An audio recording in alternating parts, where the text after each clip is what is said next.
Oi, oi, oi. This is a message for all West Ham fans. This is David Shaw, a.k.a. Jay's dad from the In-Betweeners. And don't forget to subscribe to Claret and Booze. Don't be a mug like Jay. Cheers for that, David. Thank you very much. Yeah, top guy. I know, he was. Good evening, everybody, and welcome to the Sunday Night Hangover with Claret and Booze, the show where we just reflect on what's gone well and what's gone badly over the weekend. And I think we all can agree on one thing that went badly. But before we go there, tonight we're going to get through the review of the Burnley game.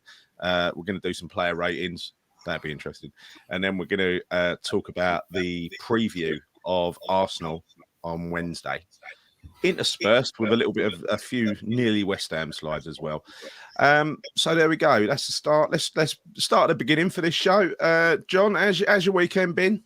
Yeah, it's aptly named that I'm on this show because I've got a stinking hangover. So as he disappears, John's having a few technical issues tonight. How about you, Nick? How's your going? Yeah, it's not been too bad. Not been too bad, thank you. Apart from the shit show that we just had to watch, I was in quite a good mood up to that point. But yeah, it's been all right. Not been a bad weekend. I'm back. You're back. Now, John's having a few camera issues tonight, and yeah, I think to be honest with you, mate, I've got such an hangover. It'd probably be better off you lot not seeing me. You know what I mean? That's what happens when you have a free bar at a wedding. Oof. I know, it's always a recipe for disaster, isn't it? So look, let's kick off. Quick pace show for Sunday night as usual. So John, over to you for the Burnley review. Yeah, so obviously we was all looking forward to today's game, and hopefully we could pick up 3 points. There was the starting lineup today. Not many surprises, I suppose. Good to see some of the youngsters on the bench. Interestingly, Longello, who we all thought was the man of the match. But anyway, that's besides the point. Good strong team, good starting lineup. As I said, not many surprises. I'm not sure. You all saw the game, I'm guessing. Yeah, everyone watched the game, didn't you? Did you get up there in the end, Gal? You didn't get up there, did you? No, I didn't. I had a ticket and a lift, but unfortunately, they the one who was doing it, his mum got really ill, so I had to watch it on a stream instead. Okay, well, hopefully his mum's better. But anyway, that's probably glad you never went in the way. It wasn't a fantastic game. Watching it, I felt that we were strong in the right places, or the usual places, I should say. Defence was strong. The midfield, to a point, played well. It was just our final third again, and I've been a big ambassador for Antonio over recent weeks. He's been getting a bit of stick off people, and I've sort of defended him. To some extent, I realise he's not scoring, and the striker does get judged on that pretty much. But also, his work rate, and what I've noticed is that I'm starting to think that his work rate isn't even there anymore, which is quite worrying. All right, you're not going to score loads of goals, fair enough, but do the donkey work if you like. And Antonio's always done that for us, isn't he? Yeah, it's how it feels when you're watching him. It is. I'm starting to feel the same, mate. I've got to be honest, and I defend him as well. I'm not changing views now because it's obvious. But I've just thought, no, he'll come good. Maybe there's a little bit of us thinking he'll come good again soon. Get back to the Antonio of old, if not scoring, at least working very hard. So. It's quite worrying to see it, really. Yeah, he's never been the most technically gifted footballer, is he? No. We all know that, and we accept him for his flaws because he's such a great character and someone when he's firing, he's fantastic to have in the team. But he's been off the boil for several games now, and he was the same today, wasn't he? Let's be honest. He was. Go on, Nick. Sorry, mate. No. Well, like I said, I think Antonio's game is all about the physical side of his game.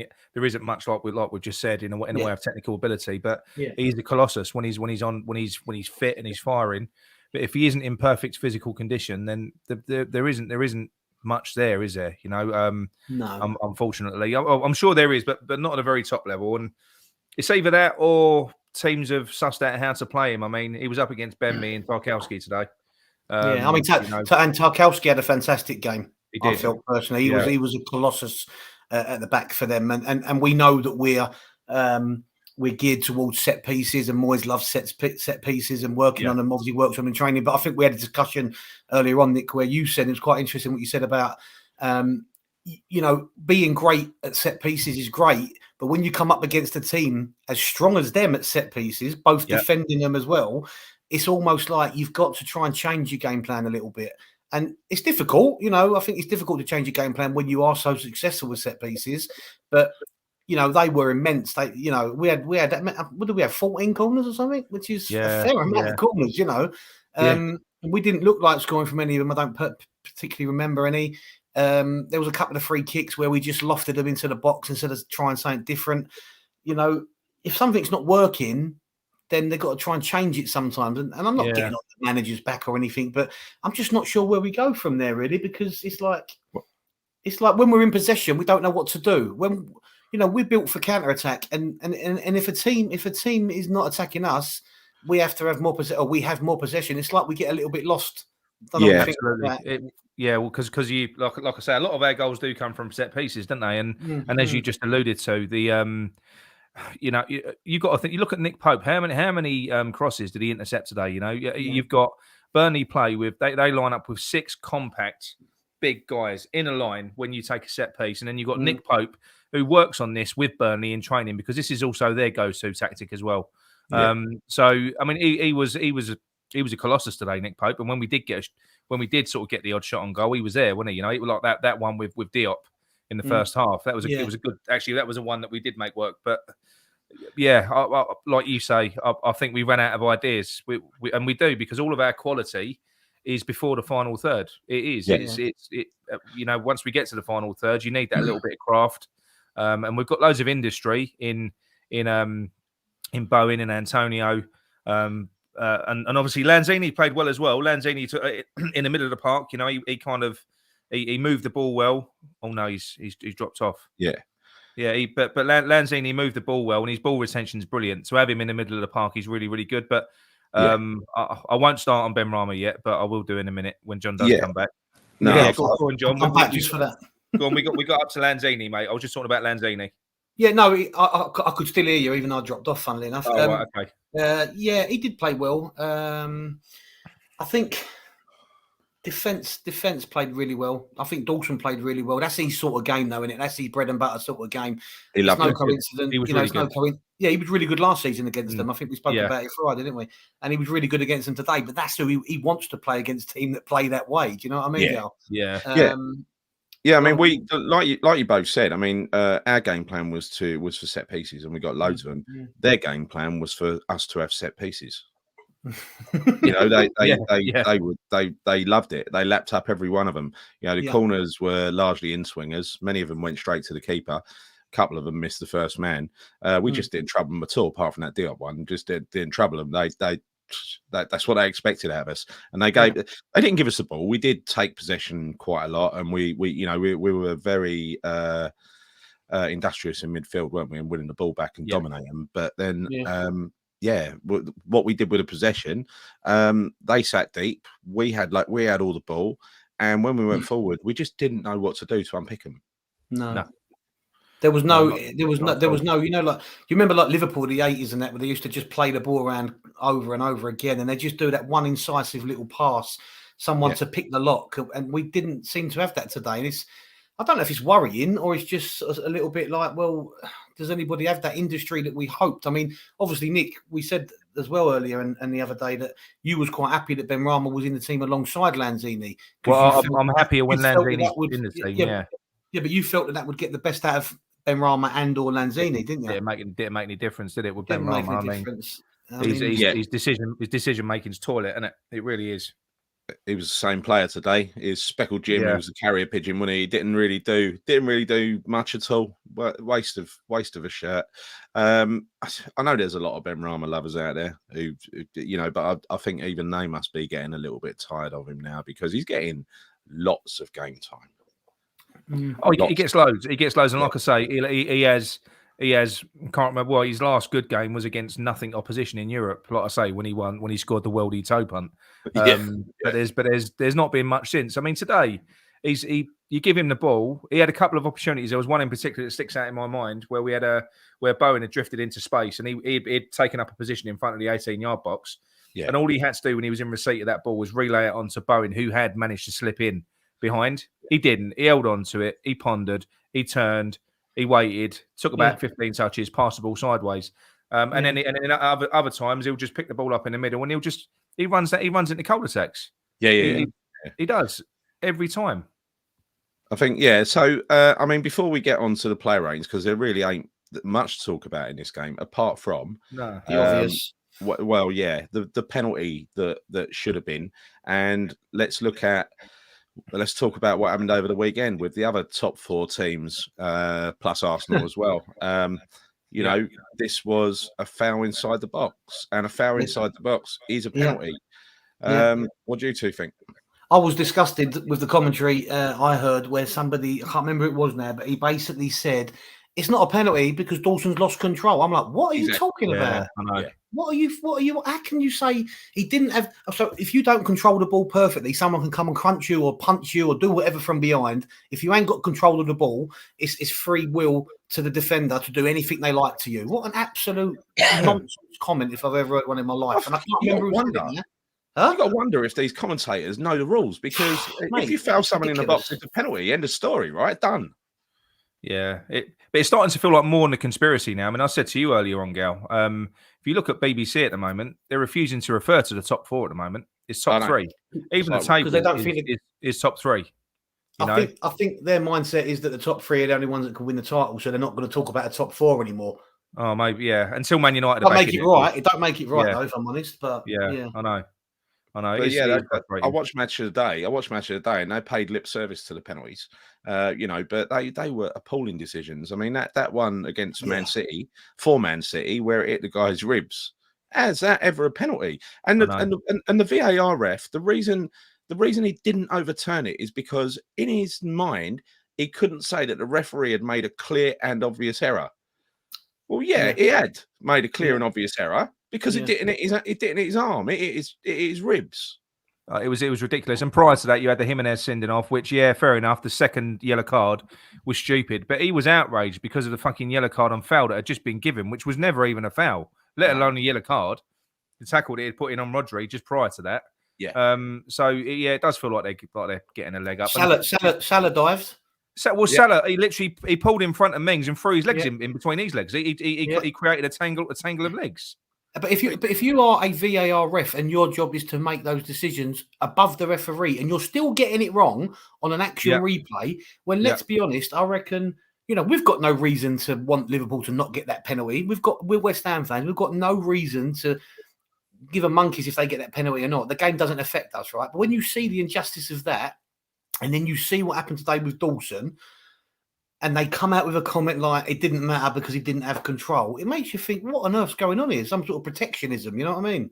Yeah. I'm wondering if the referees, because the referees, if they get a decision wrong, they get marked down because there's an off-field guy who's judging them and stuff like that, right? I'm wondering whether there's the old pals act going on with the referees. We got the off-field referee who's also a referee saying, "Hey, so you haven't got VAR refs who they're all the same team, right? The off-field refs." Are in the same group as the on-field refs. They're all refs. They're all mates. But if that being the case, Gary, then you would think that if they're mates and the bloke on the pitch has just made an absolute howler of a decision, then they would pitch up and they would try and help. They would try and help their mate out, wouldn't they? But by overruling their mate, they're saying their mate's wrong. I don't know. It's very rare that VAR overrules a ref. It has happened, but it doesn't happen a lot. Yeah, I know. It's a waste of time. It's a waste of time. Why is it there if it's not going to get the decisions right? Why are they doing it? So what about Arthur, John? What did you think of Arthur today? I thought he did well. To be honest with you, when I saw the starting lineup, as I said, I pulled the starting lineup again quickly. His bloody connection. He's gone again. We'll wait for him to come back. Yeah. But Arthur, for me, Gal, I think. Look, don't get me wrong. He made a few misplaced passes. In defence, in the area where you don't want him to do. And luckily against Burnley, you're not going to get punished, are you? But going forward, I'll tell you what, he offers 10 times more than Ben Rama moving forwards. Yeah, he does. He did do well. Yeah. So how are we going to do let's talk about the player ratings. How are we going to do the player ratings? Well, I'll throw it up now. 1 minute. Yeah, let's do that. I'm all prepared. I like this because we got the donkey. Who's going to get the donkey today? Let me think. Well, do you think he's going to retain a donkey head, Ben Rama? We'll have to wait and see. But John, you drive these, mate. Who do you want to start with? Well, let's start with the keeper. Right. Yeah, okay. Fair enough. Back to front. Yeah, I mean, he didn't have a lot to do, did he? But again, what he did well. I just think you're going to give him a 7. Yeah. To me, I can't. He didn't do anything wrong. He didn't have to do anything spectacular, but he was just did his job. So it's a 7 for me. Yeah, I think that's fair. Who do you want to go on to next? Let's go Masuaku. As you said, I thought he was fantastic going forward. Yeah. Did well today. He wasn't afraid of the physical battle, which sometimes we can accuse him of. I'll probably go 7 as well, mate. Don't know about you. Yeah. No. I don't think he did much wrong. Like I say, there was 1 or 2 misplaced passes. Yeah. In more. Do you know what? He seems to panic in defensive areas because he don't do that when he's in offensive areas when he's up the pitch. Yeah. But I think he's almost stigmatized himself, isn't he? When he plays in defense, I think he's worried he's going to make a mistake. Like everyone always alludes to, he says he's not. He says he's not a defender, but we bought him as a defender. So that story will run and run, I guess. Let's go to the right, Soufal. What do you think about him, Nick? Not because he had a bad game. I don't think he offered as much going forward, even though he did get forward quite a lot. I thought his delivery was poor when he did overlap, and I don't think he really had much to do. So I wouldn't go much more than a 6 for him personally. I think that's sort of but that's not a low score for me. I think a 6 is an okay game. Yeah. A 7's a good game, really. Yeah. 6 is an average game. 6 is an average score for me. Yeah, maybe. Yeah, give him a 6 then. Okay. What about the? Let's go Dawson. I think Dawson played really well, but this, as I said, this is his bread and butter type of game. I thought he was very strong. Yeah, I can't remember him making a mistake personally, and probably should have had a penalty as well, which I know you can't put down to him playing well, but you know what I mean. No. I think I'll give him a 7, mate. Yeah, I would. I might even push for an 8, just for maybe a high 7. Yeah, high 7. Just for him almost knocking Pope's teeth out when he kicked him in the face. He was probably my man of the match, Dawson. Yeah. For us, I think you can go 8. Rice was Gary for me. Rice was great in the first in the second half, surging forward. He tried to take the game by the scruff of the neck. Yeah, definitely. But for me, it's Dawson. Yeah, well, I said high 7. So should we give him an 8? Yeah, go on. Let's give him an 8. I don't think we've ever done that for Dawson, have we? Go on. Nah. Go on, Craig. When he tunes in to see the stream later, he'll feel quite good about that, Dawson. He will. Right, go on in, Diop. Give him a 7. I think John's gone missing again. Give him a 7. Gone. I'd say while we're doing that, we might as well run through these comments, Gal. So we've got Claire. Evening. Claire. How are you? We've got Bonnie Hammer. We just need another option up front to show him he needs to keep his game up. I agree with that. Claire, he's always had passion, but he looks crestfallen. I do agree with as far as Antonio's concerned. He does. He does. He looks down in the dumps at the moment, doesn't he? Yeah, Sparring on at 7. How long do you think West Ham can keep this up? Well, if we, I'm not sure. I don't not for too much. I'll be surprised if we're in the top 4 come Christmas. Put it that way, but you never know. Neil from Down Under. Neil from rural South Australia. Bloody hell. Early morning. Neil. Nice and early. Yeah, you're drinking your coffee, watching us. All right, they're just having a chat. Bonnie Hammer, do you see any signs that Vlasic will come good? I know foreign players can need time, but I've seen nothing so far apart from hard work. Gary, go on, you can answer that one. I don't think he was bad today when he came on. I thought he was an improvement on Benrahma, put it like that. I thought he was quite industrious, like he always is. He got in a decent-looking cross, which nobody got on the end of. Very decent-looking cross, and he also laid off the ball at the end for Souček as well. So that was probably 200% more than Benrahma contributed to the game. There was that lovely turn from Benrahma that we can talk about, but he did bugger all the ball, did he? No, that's it.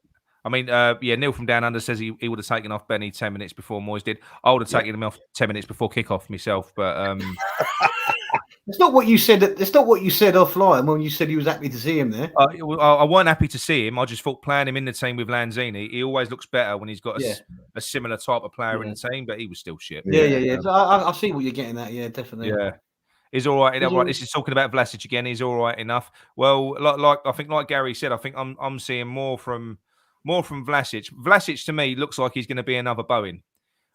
He's not a show pony. He looks like he's full of hard work, and I think that he's going to get better and better. And I think that he's more of a Moyes player.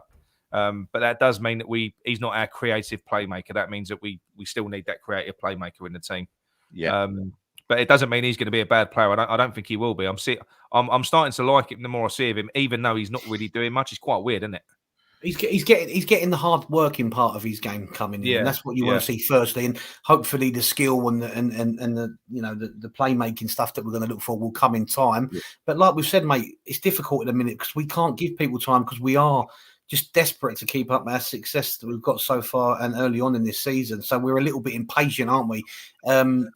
But it's difficult, really. I don't really know what to say about him. He's working a lot harder than the last couple of games he's played. That's all I can say. And hopefully it'll come good, but we might have to wait a little longer, I think if he was on loan, we wouldn't be giving him such an easy time. But he is a permanent signing. He has committed to the club. So I suppose that's why we're, Another good point from Neil there.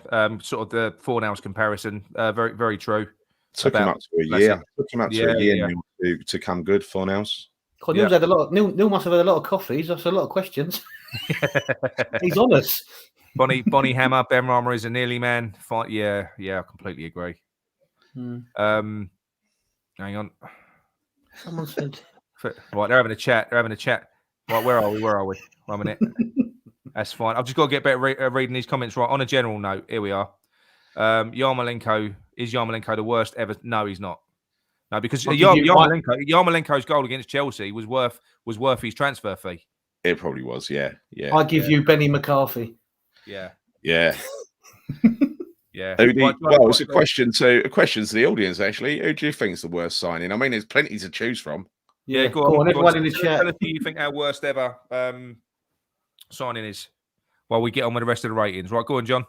Yeah, Diop. Another good performance, good game. Solid. I'll give him a 7. Yeah, I think that's fair. I agree with that. Let's move on to Rice, the main man, I suppose, as we can say. Like I've said before, we expect so much from him that even these bad games give him a 7, if you know what I mean. A bad game for Rice is a 7. I thought that he, like you said, Gal, and we did say it earlier on today while I was talking, he did, second half, he came out more, took the game by the scruff of the neck. And, I know you brought it out. What do you think, mate? I think he tried to win the game single-handed, didn't he? And I suppose for that alone, there were a few driving runs. One where he took on virtually the whole team, and he's got so much about him in an attacking sense. I wish some of our attackers had that about them, but they don't seem to at the moment. The only one who does seems to have half an idea and playing well is Bowen. I think we said that before, though, haven't we? I think if you play Declan Rice in any position in our team, it would be better than the player that we've got in that position. Yeah, probably. Yeah. Do you think with Rice, like I said it earlier? Sorry to interrupt you, Nick, but do you think Moyes a little bit? He sort of plays it cagey. Let's see where we're at 50, 60 minutes, and then he might say to Rice, "Go on, son, get forward a bit, let you off the leash a little bit." Do you know what I mean? Yeah, I think he might, because I'll tell you what was frustrating me, more in retrospect than live in the game. I only clocked onto this after, and it was only when you saw Rice get forward that you kind of think, why didn't you do that more often? Because in the middle of the park, they weren't threatening us at all. We didn't need Souček and Rice holding in that game. No. You could have had you could have let Rice drive. I mean, that was the only time we really looked good. I mean, it was these crosses that he was putting in when he got down and right, and he had a good shot on goal, a brilliant shot on goal. That was out of frustration. He just looked pissed off, didn't he? That was like, oh, you lot of shit. I'm just gonna have a go myself. That's what it looked like. A few worse signings come in. So Hugill, obviously, Avram Grant. I think he was a quality signing. Avram Grant. He was. Savio, for those that you remember him. Oh, bloody hell! I know. That's all we got so far. But he was a shocker, Savio. Wasn't he? He was. Right, go on, right. Declan Rice, give him a score. Oh, do you reckon a high 7 and 8, John? I think John, he's at least an 8, isn't he? He's at least an 8. I'm going to go an 8. Okay. Rice, yeah, 8 for us. Right, Souček, John, do you want to move on to? Yeah, mate, Souček solid. Did his job, protected the back four, put his tackles in. 7 for me. Nothing solid wrong. Game, wasn't it? Yeah, solid game, mate. 7 for him. Yeah, him and Rice are brilliant at the moment. They're so good. They could have more of a, they could have more of a challenge on their hands against Arsenal with Partey and Xhaka in the middle. I tell you, I don't really fear any central defensive partnership in the Premier League. That's not what I'm saying they're going to have more of a challenge on. On Wednesday they will have. Go on, then, John. Lanzini. Go on. Maybe could have done a bit more, maybe, but yeah. I don't know, 7 for Lanzini, if I'm honest. Yeah, 7. A solid 7, yeah. He never didn't give the ball away. He never once gave the ball away, but his ball turnover is superb. Yeah, no, I agree. Let's get on to Bowen. Bowen, you said something really good earlier, Nick. I think you said about Bowen's like our Henderson to some extent, isn't he? But because of the lack of elsewhere what's going on, he seems to be having to take on a different role, maybe a role that don't suit him. What was you saying? Remember what you said? Well, what it is, and this ain't me being detrimental to Bowen. No, I think Bowen will always be part of our front three. I think he will, because you need different characters in the front three, and I think he is our sort of, I suppose, your James Milner type character. Yeah, James Milner, that was it. Yeah, he's really hard working and all that, but he's not our star player. He's not the one that sort of creates things, that spark, or he shouldn't be, but he is, but he shouldn't be. And when you look at that front three, especially when you got Benny that ain't doing absolutely fuck all, and Antonio not firing, it's frustrating. And Bowen shouldn't. But like I say, Bowen he's a workhorse. He's a really effective workhorse, and he will always be part of our team. I love him. But you need that bit of magic in your team. That's never going to come from Ben Rama. You know what I mean? Not in a million years. He tried though, didn't he? But Bowen tried to create something today. Yeah, he does try. He always tries. I thought he had a good game. He was, for me, I would say he was an 8 as well. I think him, Rice and Dawson would be my pick. Yeah. Yeah. He was just industrious. He was industrious. Okay. And now we get to the two brilliant. Oh my God, how are we going to mark these? Low. Yeah. Don't know. Let's start. Let's not get to Ben Rama yet. Let's talk about Antonio. I mean, he looks like he's got no energy. He looks like he's running in treacle. His possession is all over the place. He can't hold the ball up. He did exactly what Ben Rama did and got the ball and ran down a blind alley into 2 defenders. I mean, he did more than Ben Rama. I mean, there was one moment in the second half where he did actually he got the ball on the right hand side. He got into the box and he got a cross off. Didn't find anyone, but he got a cross off. He had his work cut out. There is that argument that he was up. Like I said, he was up against me. He was up against Tarkowski. He weren't going to outmuscle the pair of them. But nonetheless, you got to judge him on the performance, and they done a job on him, and he weren't effective. Yeah. I wouldn't. I'm not sure how to mark him, John. What do you think?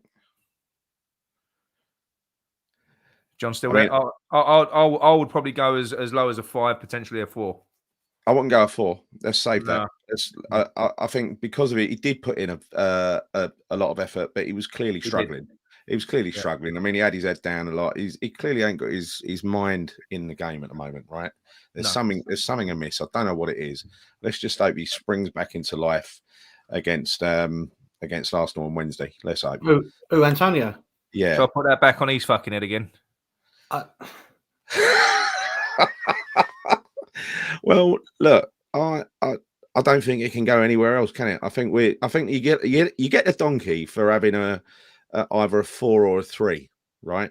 No one's getting a 3 because we ain't got one. So if you're going to get a 4, and today did Ben Rama do anything positive today? Be honest, that you can think of, apart from the little bit he turned it. One thing, it was in the second half where there was a through ball and he spun a defender and he got pretty much to the byline, clean through, and played an awful ball across the box. So he'd done the first thing right and the second bit wrong. That's all I can remember him doing right. So for that net contribution, I think he is deserving a 4. I think he's worse than Antonio. I'd give him a 4. What do you think, John? Mate, I totally agree. I'm not a person who's a player basher usually, and I'm not going to be a Benny basher, but he's just, and Antonio's catching him up slowly but surely. Just a complete, becoming distraught at the. Hang on, he's gone again. Yeah, I mean, West Ham Irons has said 6. I personally, mate, No, not for me. I know he's got a lot of people that really like him, and I get that. But he's a freestyler. To me, that's what he is. He looks really good when he runs with a ball, but there is very little end product. There really is. His decision making is just poor. It really is. When he should pass, he don't. He runs down blind alleys. No. He's I think he's brilliant against less intense opposition. You play him in Europe like we did. He looks like Messi, doesn't he? When players stand off of him and they give him space, that ain't going to happen in the Premier League. No, it's really not at all. It's really not. So I think I won't put a donkey on his head this week because it wasn't his worst game, but he was completely ineffective. Calypso Gold. What's that? Rum. What's that? No. Calypso Gold. Got into some Calypso Gold. Yeah. Right. What about? Should we get onto Vlasic? Yeah. Let's do that. Go on. I'd give him a 6. Give him a 6, yeah. John, Vlasic we're talking about? 20 minutes. Yeah, mate. Sorry, I keep cutting in and out, guys. Right, mate. I think with Vlasic, I think he worked hard, and the be all and end all is, as a West Ham fan, some of my favourite ever players have been ones that just work hard. They may not have the skill and the guile, but I think this guy must have that somewhere. But it's just in the locker and he can't get it out. I think that will shine through. Yeah. It may shine through. It may. The fact that he's trying now, he looks like he's giving it a bit more effort. He's working a bit harder. I'm happy to give him a 6. But go on, Gal. No, just quickly going back to Ben Rama. There's one he didn't have a shot on target, and there was he said didn't Ben Rama have a shot on target? Oh, didn't he? And then there's one from Neil here that says Benny had a soft header straight at the keeper. He did have the header at the keeper early on. Yeah. So maybe he deserves a 5. What, are you talking about the soft header pass back to the keeper? Is that was the it one? A halfback? Oh, yeah. right. Yeah. All right. Yeah. It weren't ever going to go in, was it? No. Sorry, John. Sorry to interrupt. Go on. That's all right, mate. I mean, just getting back to Benny and Antonio quickly, them two need to rub heads together a bit quicker, sooner rather than later. And to be honest with you, I know we're going to get on to predictors later about the Arsenal game, but I can't see either of them starting against Arsenal. No, at all. I think, and I've been a big defender of Antonio. He needs to be dropped and say, look, if you're not fit, you're not fit. Nick keeps alluding to that you need him in beast mode, and I'm starting to see that more and more ever. If he's anything below 80%, he ain't doing nothing, and that's a shame to say because I love Antonio and I want them all to do. I want Ben Rama to do well. I want Vlasic to do well. Do you know what the worry is, John? I said this to you earlier on, right? His game is all about, and there is no way you don't take the path through football that Antonio has taken. If you're a lazy fucker that don't work hard and love the game, he loves the game. He does. He's run through brick walls for us for years, right? Now, if he's laboured and he's looking the way that he's looking, it's not because he's lazy. It really is not because he's lazy. His game is all about the physical side of his game, and if he isn't 100%, then he is going to be substandard. And the worry is, it ain't his fault that he's got no backup that can come in and take the pressure off of him. And the worry is that Moyes is going to play him until the fan base starts to fucking hate him. That's the worry because we all love Antonio and we've all been full of criticism of him tonight, and that's only going to get worse if he keeps on not performing. And I don't think his performances are going to improve when the games are coming this thick and fast. I don't think they're going to get any better. If he's not in physical condition, if he's not in the best physical condition, the only people that know that is him, Moyes, and all the backroom staff, right? And if he's not in physical, you said his knee was strapped up the other week, Nick. Last week, it was the other week in the other game. Right. Yeah. So if he's not 100%, whether we've got a squad or not, or whether we've got another striker or not, you need to give him a rest that he deserves. However, he did have a rest during the week. He did. He just had a week off. He just had a week off. So, I'm starting to get a little bit concerned. I'm not going to throw him out the car window and say see you later or anything like that, but it does hit home that we do need that striker in January. Yeah, I mean, look, this is a typical example of this is from West Ham Minds, and like I say, West Ham Minds is not on his own. There's a lot of people that really like Ben Rama. I like Ben Rama, and I want him to do well. But you've got obviously this is about Ben Rama, and it's like he is learning, Nick. But then he's 27, isn't he? No, but you know something. Yeah.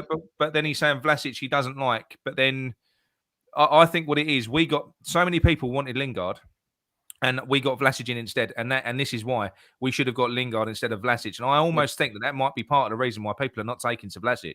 Maybe because we got and that's not Vlasic's fault. I mean, if Ben Rama's been here for how long now, and why does he need time? But yet Vlasic isn't allowed time. They're both irrespective of what you want to read. There's a lot of people out there that say it's a £35 million signing. It ain't a £35. Ben Rama was given time. Ben Rama was given time, wasn't he? He has been given time. Vlasic ain't. That was he's had one start in the Premier League this year. Vlasic, one. I think people misunderstand Ben Rama a little bit and kind of think he's a youngster. He ain't. He's 27, isn't he? Yeah, he's not. He's as good as he's going to get. He's as good as he's going to get. He's coming up to his peak, and if this is his peak, it ain't very good, is it? No, it's not. It's not. And like I say, and it is fine. I know everyone's entitled to like who they, and I like an exciting player. Typically, West Ham fans, they love a maverick. We do. Yeah. We like these types of players. But do you know what? He's one of them players, though. Like you said it a few weeks ago, John. He's one of them players where you're waiting for something magical to happen, and it don't arrive. No, you know what it's like. You know when you buy cheap. You know what it's like is when you buy a cheap box of fireworks from Tesco, and you light one up, and it's got a really amazing name, and you light it up, and it just goes. Oh. Yeah. But listen. Don't get me wrong, and I don't want anyone watching live or retrospectively to think I'm not a Benny basher. I want him to be the player that he showed the glimpses of. So we're not here to say get him out of the club and all that. But something's not right. What it is, don't know. It might be a mental thing because he's obviously he's a player. When he's playing well, his tail's up. Yeah, obviously. Yeah. And that's the worry because I just want him to get back to the few moments we've seen at the start of the season, earlier on, and the back end of last. That's what I want. I'm sure you do as well. I agree. Look, we've got this one here. Look, it's Gary. You can do the figures, but the West Ham Iron says that the reason there's less patience with Vlasic and what there is with Ben Rama is because it's a bigger price tag, and Vlasic had experience in the Premier League, unlike Ben Rama. Well, Ben Rama. Look, Vlasic played 12 games as like a. What was he, 18 or something for Everton? About 2 or 3 games into his career there, Sam Allardyce came in and he was getting like substitute appearances. He's got no Premier League experience to talk of, really. When you talk about the price tag, well, the price tag depends. It's similar. No, hang on. It depends who you believe, right? But the one that I saw quoted that seems from a trustworthy source is a 19 million up front, growing to 27 million with all of the other add-ons and stuff like that. Ben Rama was 25 million, wasn't he? He was 25 million. Flat fee. So he's not. He ain't like we've paid an absolute fortune for him. But I do think it goes back to the fact that people are so bitter that I'm bitter that we didn't get Lingard. I wanted Lingard, but I do think that Vlasic is copping it because of that. Because it was almost like we brought Vlasic in instead of Lingard, and I don't think that was the case. If we could have got Lingard, we would have got Lingard. We've signed a youngster in Vlasic. He's a youngster, and he's got every chance of developing and coming good. And I don't know whether Ben Rama's got a chance of developing and coming good. Listen, at the beginning of the season, nobody was cooing about Ben Rama more than us three. We were really enjoying what we saw, and we were saying what he could have become and everything else. We absolutely loved watching him. And suddenly, he just reverted to type. This is the Ben Rama of last season now. I know. So what happened? I don't know what happened. This is a really left wing comment, right? Out of left field. Sorry, my brother's the same age as you, Gal, and he's a very militant, shall we say, West Ham fan. And his description of Ben Rama in recent weeks, or his reason for Ben Rama playing so bad in recent weeks, is he only cares. He cares about playing for Algeria more than West Ham. He don't want to get injured for AFCON. And I thought ridiculous comment, but when you start thinking, you think could be. Well, yeah. You don't know. What about 4 now? Get the last player rating done, John. He did all right, mate. I don't know. I don't 6, 5, or a 6. He didn't do anything wrong. 6, mate. 6. Yeah, I don't know. He just came on. It was a bit of a strange sub, wasn't it? Yeah, it was a bit of an odd one, mate. I don't think it actually made any difference, really. If I'm honest. Give him a 6 for just coming on. You got Claret. I love Antonio, but something is wrong. I said earlier he needs to be dropped for Arsenal, but psychologically something isn't ticking with him right now. And I agree, Claret. Like I say, there is no way, and that's what I mean. For us to start questioning Antonio's commitment, I think that's a shame.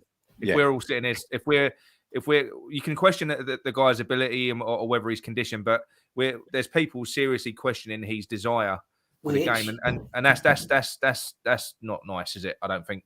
No. You know, no, you shouldn't call it into question. I think also what the thing is, Nick. Again, we speak a lot, people, so don't think we just talk about what we spoke about earlier. You know, the danger is, look, whatever you want to say about him, he's our top Premier League goal scorer of all time. I don't want to keep going on about that, right? But the problem is now he's getting to such a stage that it ain't going to take long for people to really question him, and he'll go from hero to zero, and people will forget. People will forget his success and what he's done for us and what he's done for himself, or whatever you want to call it, and what he's done in terms of goals. Yeah. And if we continue to play him now and almost hang him out to dry to some extent, he's not performing. Something's not right, whatever it is, right? He is our only proper striker, inverted commas, in commas, but he's got. I don't think he can start against Arsenal. I truly don't think he should. Maybe bring him on 20 minutes impact sub. Yeah, I'd like to see Bowen up front, but look, let's put this Burnley game behind us because look, it was a terrible game to watch. It was a very dull, boring game, wasn't it? And it wasn't what we expected. And I'm so glad I didn't drive 4.5 hours up there and 4.5 hours back because I'd have been fucking fuming tonight. But anyway, there you go. We are where we are. Now let's just cheer things up a little bit. We're going to do a little bit of nearly West Ham, and then going to hand across to Nick to do the Arsenal review. Me and Nick are both going to that game on Wednesday. Preview. So thank you for correcting me. So hopefully hopefully things will perk up a little bit on Wednesday. God, I hope so. Right. So for those of you that joined our first hangover last week, things nearly West Ham. These are photos that are nearly West Ham. We'll start with this one. Nearly West Ham. Just Ham. Nearly West Ham. This is one that John took out of his cab as he was driving along. Crow. Tonka, for those of you of certain vintage, that's Ray Stewart. Yeah, that's a good one. Parker Scott. Again, for those of you of certain vintage, Avco Trust. Raised Ironworks. And this is my favourite one. I'll save my favourite one right for the end. Go on. Colton Colville. Jesus Christ. So that's it. That's a little interlude. So, Nick, take us on and cheer us up with a talk about what we're going to achieve. How we're going to knock it out of the park at Arsenal. I can't promise I'm going to cheer you up with this. Surprising. You haven't got a stat pack again, have you? You got a stat pack? I have got a stat pack. I am sorry. Right, Claret and Booze match preview. Looking ahead to our midweek fixture on Wednesday night, away at the Emirates against Arsenal. As I've just alluded to, brace yourselves. All right. Okay. On paper, at least, we've certainly got our work cut out against Arsenal because they've become really dominant at home. They've won 9 and drawn 1 in their last 10 home games, scoring 24 goals and conceding just 4. Their last loss at home was back in August against Chelsea when they lost 2-0.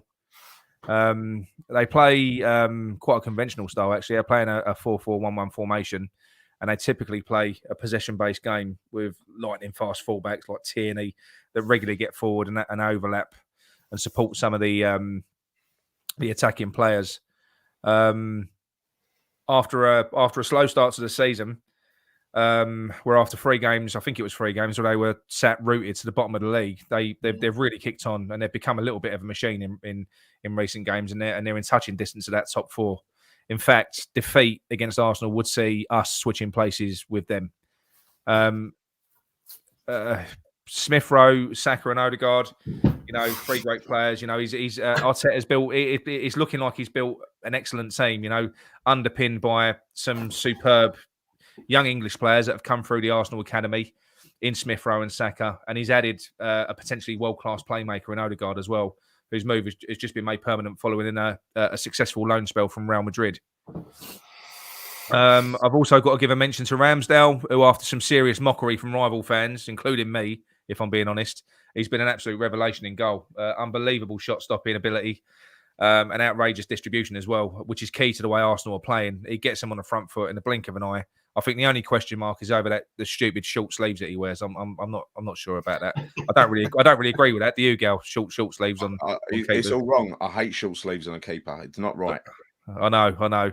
As I mentioned earlier on, these two, the central midfield partnership of Partey and Xhaka, is going to keep Rice and Souček busy a lot more than what they were today. So we're going to need our boys on top form against what is a physical, pretty quick, aggressive, and athletic central midfield partnership. They're going to be a handful. I'm not saying they're going to be better than ours, but we're going to have to be on our toes and on our game. Declan Rice won't be as free as what he was today, I don't think. He could pass as Ronaldo's brother, couldn't he? Who's that? Xhaka. Could actually, couldn't he? Yeah. I didn't realise how much he looks like him. Go on, sorry, Nick. That's all right, mate. That's all right. We all know about Lacazette and Aubameyang and the threat that they pose in attack. I mean, imagine having bloody either of these two, to choose from at the moment. I mean, we'd be laughing. I mean, that said, if you look at their goal return, the goal return's not been great, is it? Matches played. This year, them two personally. But it's still, Lacazette loves bloody scoring against us, doesn't he? Yeah. He really does. Onto the centre backs. I think this is one area where I think they're not particularly strong. I think it's key that we do find a way to get at their back line. And I think the only way that we're going to do that is by disrupting their passing game and getting in their faces. Being aggressive. We've got to press this game and not camp in our own half like we did against Chelsea in that first half. You can't invite them on. This Arsenal team, they love playing unpressured football, and unlike us today against Burnley, this team have got the cutting edge and the quality to carve defences open. So that's one of the reasons why I don't think that we can be doing that. It doesn't really get much better on the head-to-head stats, if I'm honest. We've lost our last 6 away games in this fixture, stretching back to 2017, conceding 10 and scoring just 3. But when all is said and done, and when you look at the stats, it seems impossible. But when you look at it, on paper, we've seen in recent games, football isn't played on paper, is it? And if we can get the results against the likes of Liverpool and Chelsea, like we have recently, I see no reason at all why we can't do the same against Arsenal, providing we set up the right way and we've got the correct mentality to disrupt Arsenal's passing game. They don't like a physical game. They don't like it up them, as himself used to say, Gary. So that's where I think we can hurt them. I think we can get into them, but. Unlike today against Burnley, I think we will threaten Arsenal from set pieces. So our set pieces will that will be a strength of ours in that game. So I expect them to be a feature of the game, provided we can actually get some. It'd be good if we can get the same amount of set pieces against Arsenal, wouldn't it? How many did we have today? Was it about 14? 14 corners, wasn't it? Oh, it's a joke, isn't it? It's a joke. So John, after what was a pretty sort of a chilling preview of these horrible stats, how are you feeling now about Wednesday night? I think we're getting back to the stage where we all, the thing where West Ham always raise their game against the big teams. So we're sort of going through that again a little bit this season, aren't we? Where we West are Ham way, sort of thing. Yeah, and it's a shame because you'd like to get the results when you raise your game and get a result against a big team. You want to follow it up and beat the so-called smaller teams, if you like, your Burnleys, like your Brighton, and that's no disrespect to any of them. Like you said, it will be a different type of game, and our physicality, the way we play, will probably be more beneficial in a game against someone like Arsenal. They do have strong players in the centre mid, as in Xhaka and Partey, but as we know, Xhaka's a bit of a fruitcake. Yeah, he can often lose the plot. Look, I would have said it's a funny one, these two games, right? Before today's game, you would have said, let's go and get if we got 4 points, as in 3 at Burnley, 1 at Arsenal, you'd be happy with that, right? Yeah. But now it could be a reverse of that, where we get 1 at Burnley, and I'm confident we can beat Arsenal. I'm not despondent after today. We just came up against a team that were happy to digest our set pieces. So I think we can win there. Go. Yeah, I think you're right. I'm not despondent at all after today. No. I mean, Burnley and Arsenal, you couldn't get 2 more dissimilar teams, right? They are a totally different challenge. I think if we do get stuck into them, if we go into this with the right attitude, if we get the team right, if Antonio is picked, if he turns up and plays, these are all very important things, especially because they've got relatively weak centre halves, and Nick just said that's the kind of game where Antonio could thrive. He could batter them all over the place and really unsettle them. But we've really got to, we've got to get in amongst them, and we cannot just sit back. We can't do to them what we did with Chelsea and just invite them on in the first half, because the game would be out of sight. When you go through the record there at Arsenal, Nick, it's awful for the last 6 seasons, but it's also awful at home. We haven't been able to beat this team for bloody ages.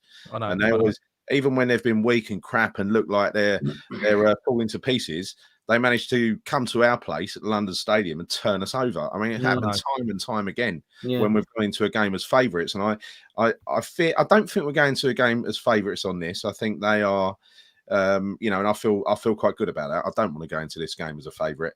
If you were to ask Mark Lawrenson who's going to win this game, he'd go for a home win to Arsenal. And that's really where I want to be. I want to be, where we're the underdog, and the result will be a surprise. I think that takes the pressure off us. Yeah. No, I agree. I mean, it's just really important that we come out all guns blazing, and you don't let them settle. That's the thing. You've got to come out quick. Don't let them settle. Get in amongst them, and and I think we've got a chance there. Now, the only thing that Moyes has got to get right is that balance of craft and hard working players, because it can probably be very easy for Moyes to select a team based more on sort of determination than anything else, and then all of a sudden you start winning the ball back, but then you don't know what to fucking do with it. It's going to be just as important to win the ball. We're going to also have to keep it when we do, and make use of the ball. So it's going to be interesting to see what he does. So what we do, we jump onto the. Should we jump on? Actually, Gail, run through any comments that we've had on this one if you want. Yeah, go on. Let's have a look. Let's have a look. Start at Sharky 9:45. Oh no, we go up to here. 3-1 West Ham Irons is going. Neil from Down Under is going for a draw, or he'll take a draw. Yeah, we'd take a draw. I'll take a draw. Sharky's gone 1-1. We turn up against the big teams. Yes, indeed, we do. Let's hope so. I really want to win this game as well, right? Because I'm so many Arsenal supporters. I know I don't dislike Arsenal as much as I dislike Tottenham, but it's just like they just expect to turn up and roll us over. It's a real frustration that there appears to be a mental block there, doesn't there? There does with us. I think we miss Cresswell, from what Neil said here. I think we miss Cresswell's set pieces. I think we miss and I'd like to see Cresswell back. Let's hope he is. Still no news on him though. Claire can see us winning this one. Maybe it's 40 years of watching us always up against better opposition. Yeah. I mean, let's hope so. I am quietly confident. I mean, I was confident before the game, Claire, as you know I was on Facebook. But you know what? I'll be honest. After watching that today, I'm a little bit less confident. I'll be honest. I am now. Spar 987. I think West Ham should counter attack because their fullbacks leave space behind. Yeah, good point. Yeah, they do. Yeah. Well, that's what suits us in the way that we play. When you've got Burnley who just sit there and they camp with their back four, we like that. It's like Liverpool. You know, their fullbacks are never in the fullback position, are they? Yeah. No. It gives us the space, doesn't it? Yeah, exactly. Yeah. Spar 987 has repeated what John just said about Xhaka being potentially losing his shit and getting himself sent off. Let's hope so. Yeah, that's a very good point there by Sharky. Look, that's a fantastic point. As much as they've got two good centre midfielders, ours are much better. Totally agree. It will be a competition, though. I think because they're a physical pair. Pair. Rice and Souček will have not come up against a pairing like that yet. No, in the Premier League this season, I'd say. No, that's right. Before we start this team selector, I want to compliment Nick for finding all of the youngsters, the under-23s faces. I have. They're all there. They're all piled up. But I've run out of space. Look. Well done, Nick. What a legend. Around the edge. It's beautiful. Yeah. There you go. See, and I've actually put their names in because I'm not being funny. I would struggle to know who they are. So I've literally I feel quite guilty, Nick. Why? Because I was sliding on my knees yesterday at the wedding on the dance floor, and you were doing all this. Oh dear.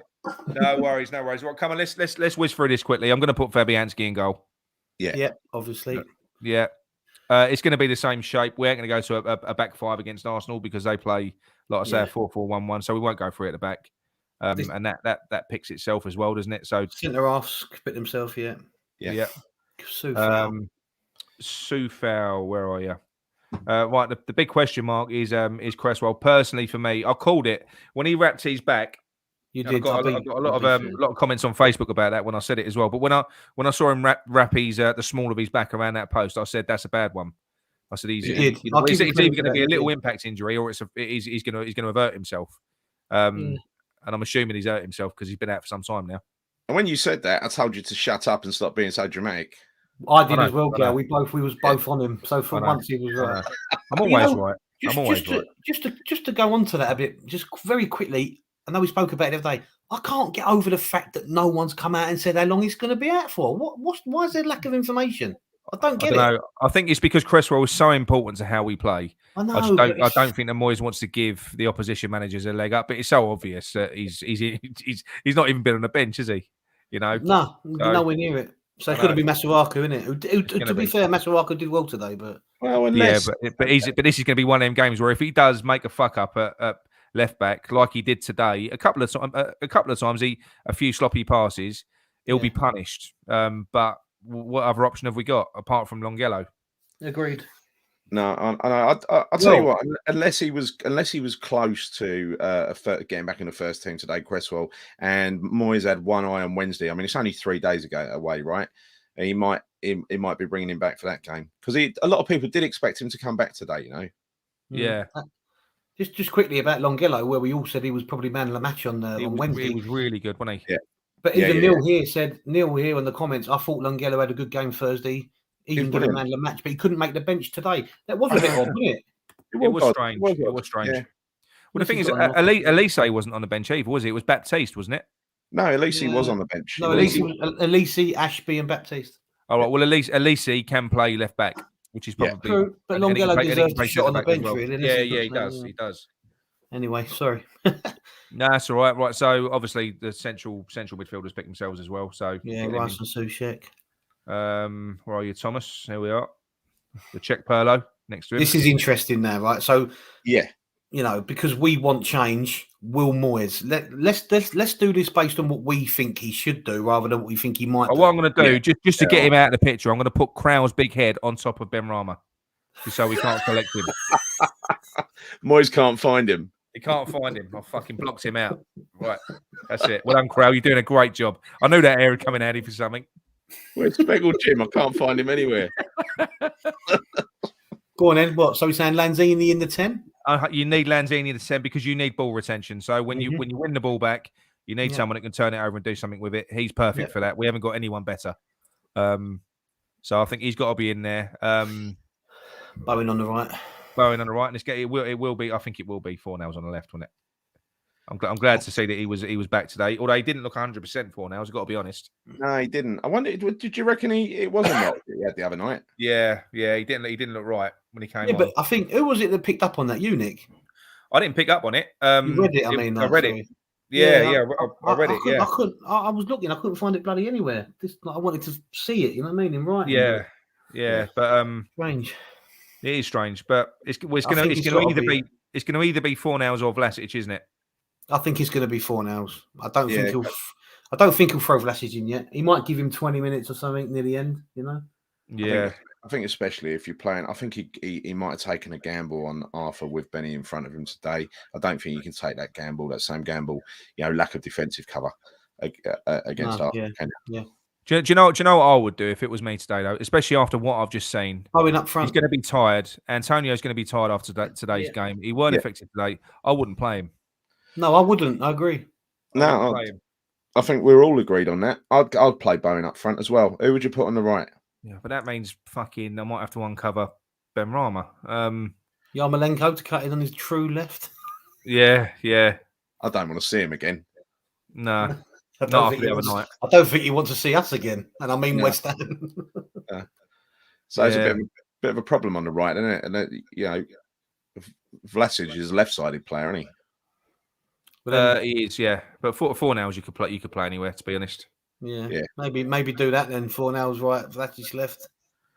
Yeah, I mean, like I say, just based on what I saw today from Antonio, he ain't going to be any better in 3 days' time, is he? No, he needs a break, mate. And impact sub. You know, that's what he needs now. He needs to be a bit of an impact sub. He can't play 90 minutes, it seems. So we're going to go Vlasic, yeah? Yeah. I suppose we've got to give him a go, haven't we? We've got to throw him in somewhere. Yeah, we have. Yarmo, Is Fredericks not back yet? Was it he weren't on the bench today either, was he? Nah. See, that's another one that could be a good option on the right-hand side, Fredericks. Yeah, absolutely. Yeah, he would be. We don't know his injury, if he's injured or not, though, do we? Or he's back or not. He's been about. But I mean, that's so we're in agreement with that. So we're kind of giving Antonio. We're not dropping him. We're giving him a rest. You're having a rest, Antonio. No, on the bench. Yeah, exactly. He's on the bench. Just got to say that this is not a predictor. This is just what we would like to see. Yeah. Absolutely. Do we not think more to drop Antonio then? I don't think so. No, I think he would have been frustrated. I think he would have been frustrated, just like we were from what he saw. I honestly think he will after today, mate. I think he'll be frustrated from that. Yeah, he can't not be frustrated with that performance. And as we said, it hasn't been a 1 or 2 games. It's been half a dozen there. Yeah. No, you're right. I think you're absolutely right. But hopefully he will sort of put his foot down and say, "No, you need a rest. Come on the bench," you know. But yeah. I mean, there was that 1 half game where he played well. You know, second half against Chelsea, he played really well. Didn't he? Yeah. Something clicked in that second half for sure. Yeah. So perhaps that'd be, you know, what Nick said about that was Bowen got up alongside him. Perhaps that'd be the answer. If you're going to do it, play 2 of them up front. You know, because I think that was really impressive what we saw. But having said that, do you know what? Antonio being on a bench ain't a bad thing, because you might piss him off, and you got him as an impact player. You can bring him on. I want to answer this from Spa 987. Random question: do you think Rice is worth 100 billion? No, I don't. He's worth 150. He's worth an absolute fortune. Yeah. My nan with 1 leg can do more. But this is interesting, because we were told about Oko Flex. He can't play in Europa League. Oko Flex. Why not throw him in? He's built like a brick shit house. No, he's on fire, isn't he? Yeah. No, he is. Right. So I think have we got any more comments before we close? Only one more. Ever since Antonio kicked that blinder against America, his shots have been all over the place. Fair point. Yeah. No, they have been. You're absolutely right. One fine example of that today, wasn't there, where the terrible shot from the edge of the box. But anyway, look, that concludes the Hangover show for another week. John's had a proper hangover. Me and Nick, not so much, but bit of a miserable day at football, it has to be said. But you know, hopefully it'll perk up again on Wednesday. So thank you all for joining on this lovely Sunday night. Have a good week at work, and we will see you on Friday night for the Booze Up. Thanks all. See you soon. No. We'll actually do a review after the Arsenal game. We're going to do a review when we get back. Wednesday night we're doing a review. Yeah. That could be a very late and miserable one. You know that. We're going to turn into Arsenal fan TV after that one if it goes on. No, you can be DT. Nick, you can be DT. Yeah. Yeah, I'll be DT. Brilliant. All right. Cheers all. Thanks very much. See you Wednesday. Come on, you irons. Bye.